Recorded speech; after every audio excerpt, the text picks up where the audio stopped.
it's Nancy today. Today we are at the Almont Museum. They have a Redwork exhibit, and I was given permission. I don't think this is the Redwork. Please do not ring this bell. Look, it doesn't have a crack in it.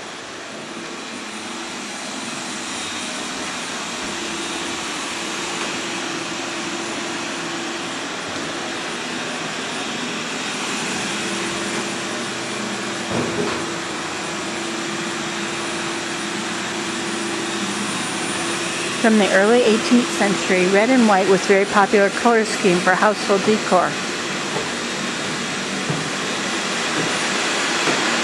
Red fabrics were colored with a dye called turkey red, an ancient dye developed in the Middle East and Central Asia from the madder plant. These red fibers were highly valued for their bright red quality and color fastness. Patterns for tracing were readily available from magazines like Gaudy's Lady's Book and by mail order. Penny squares, fabric squares printed with a pattern to embroider, were available in shops. Designs were also traced from children's books, labels on household products, medicine bottles, etc., and sometimes they used their own drawings.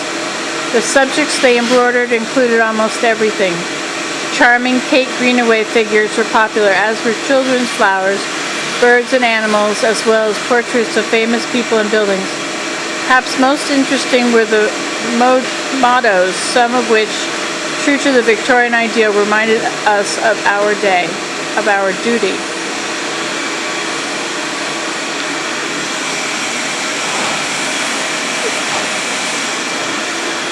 Also popular were signature quilts made by church and community groups as fundraisers. For 5 or 10 cents, you could have your name embroidered on a quilt. Since these quilts were not usually used on a bed, many have survived in good condition with interesting historical and genealogical information on them. In the late 19th century, they began using this dye for embroidery threads. It is no wonder that ladies of the time took to this new, bright, and color-fast red thread for their hand embroidery. They decorated their parlors, kitchens, and bedrooms with an array of red embroidered linens. White linens, doilies, runners, aprons, splashers, pillow shams, quilt squares, and many other household accessories. By the mid-1920s, the development of synthetic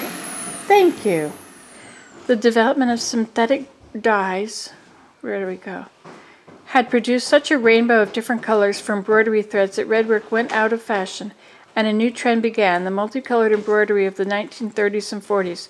We included some of these pieces in our display.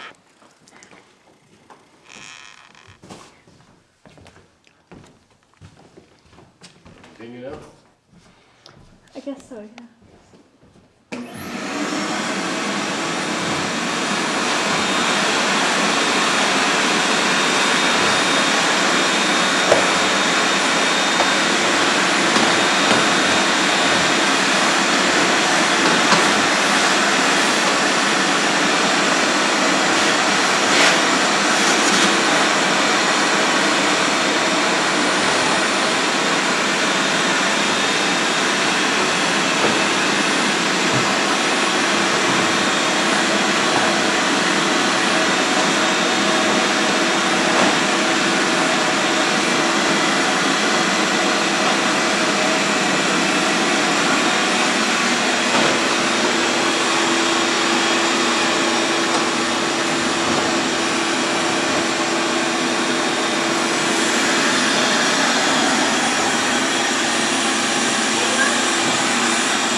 That one up here was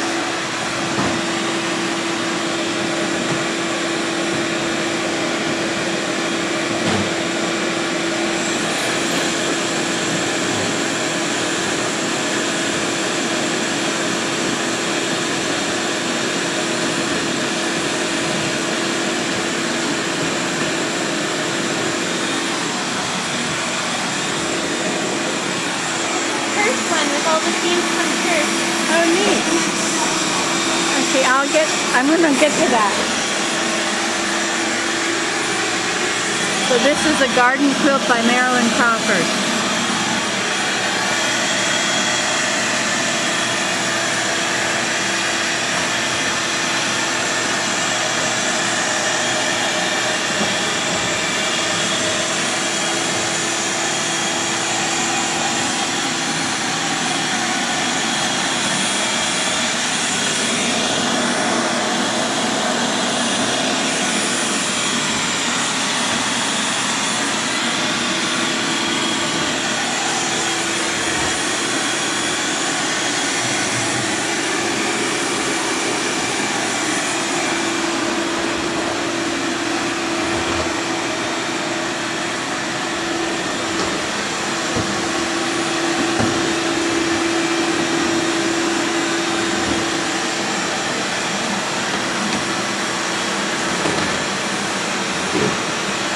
So these are on little pieces of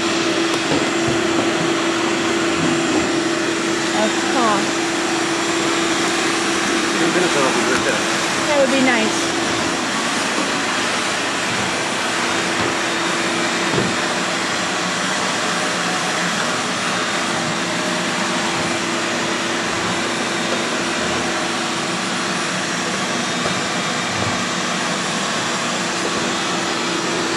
So these are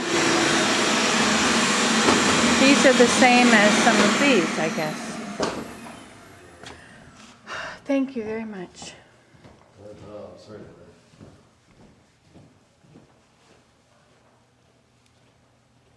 So this one, postcards from Canada, wish you were here. 25 4x6 postcards. Mary Young. I know Mary. I tried to find Canadian scenes from each part of our country. Easterners don't recognize the garden boy from the top of the legislature in Winnipeg. Westerners are not always familiar with the covered bridges in Heartland, New Brunswick, or Green Gables in PEI. Marilyn and I have fun embroidering postcards and sending them to each other when we are on vacation. That's Mary Young's. So Mary Young and Marilyn Crawford.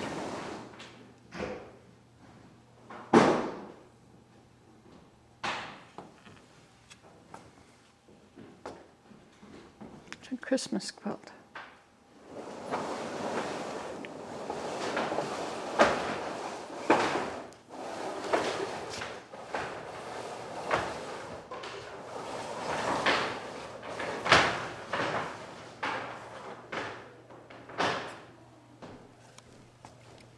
This was my first Redwork embroidery. This is Mary Young again. I was surprised how hard I had to look at the buildings in order to see and draw them. Several of the stone structures that have been designated historic sites. Perth was settled in 1816 by a veteran of the war, 1812. It is the county seat of Lanark County and was voted the prettiest town in Ontario in 1999.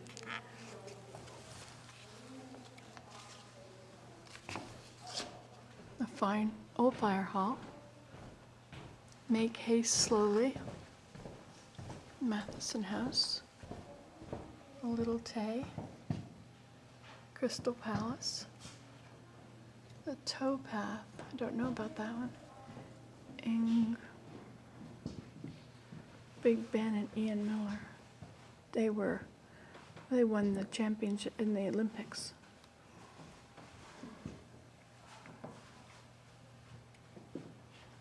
The Round Garden. Mammoth Cheese. St. James Church. The Rainbow Bridge. Hammett Martin House. Those were done by Mary Young. And this is done by Newfoundland Lamp by Marilyn Crawford.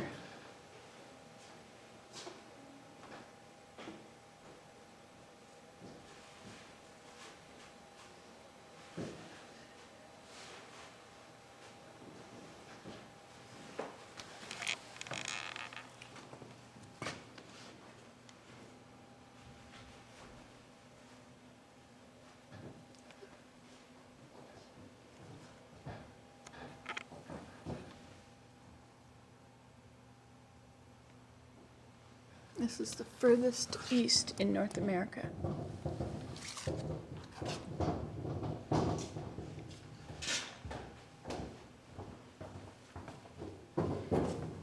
That's a lorry. It's very typical.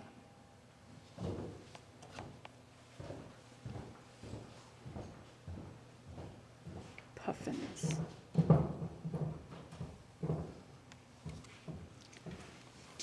This is a really nice one. I like this. I really like Newfoundland.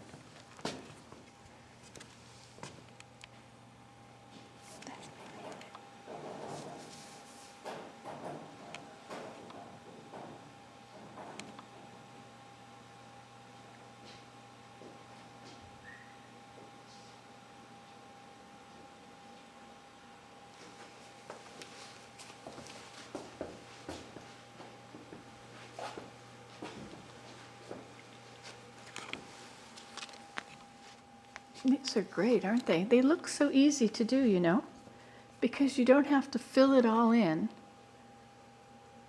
You're just making an outline with the embroidery. And I guess they make up their own photos, their own pictures.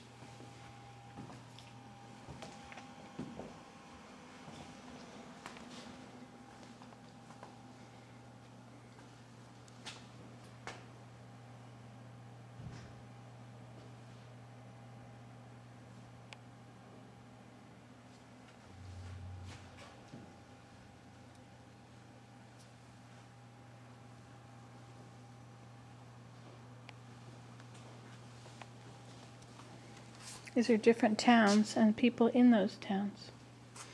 Red Cross quilt. The Red Cross women of Middleville started this quilt in 1917, taking 1 year to complete. It was a fundraiser, an individual paying 10 cents to have a name embroidered on it. The quilt was raffled off at a concert on the evening of the Middleville Fair, 1918. The winner was Tina McIlwraith. Eventually, the quilt was donated to the Middleville Museum by Florence and Arthur Bowes of Lanark.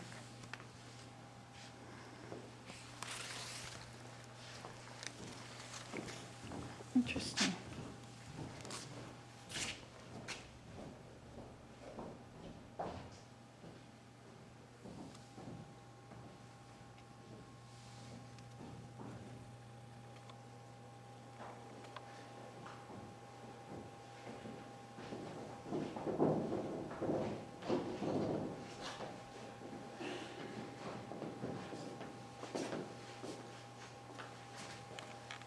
And so anchor 47 refers to the color.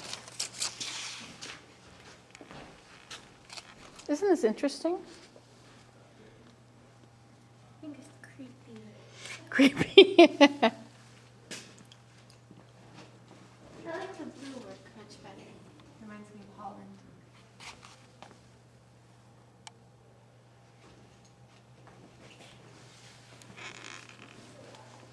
Creepy, eh?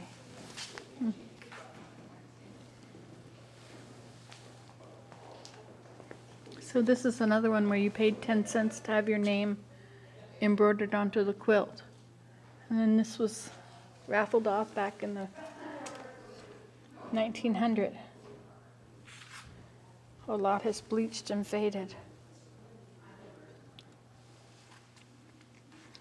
Oh, and so this over here is, oh no, this has already been done. It looks like just a picture waiting to be done. Look at that one. Isn't that a lot of pictures?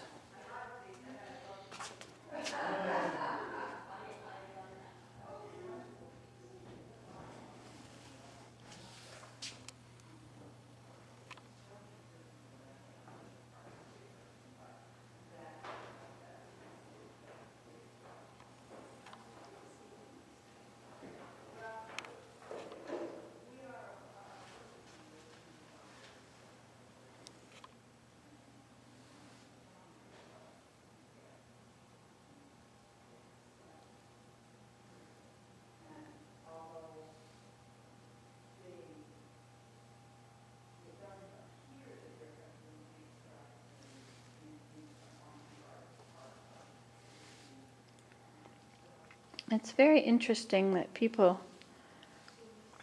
did this. Red is a very hard color to get. in nature. Like blue. Blue is very hard to get also.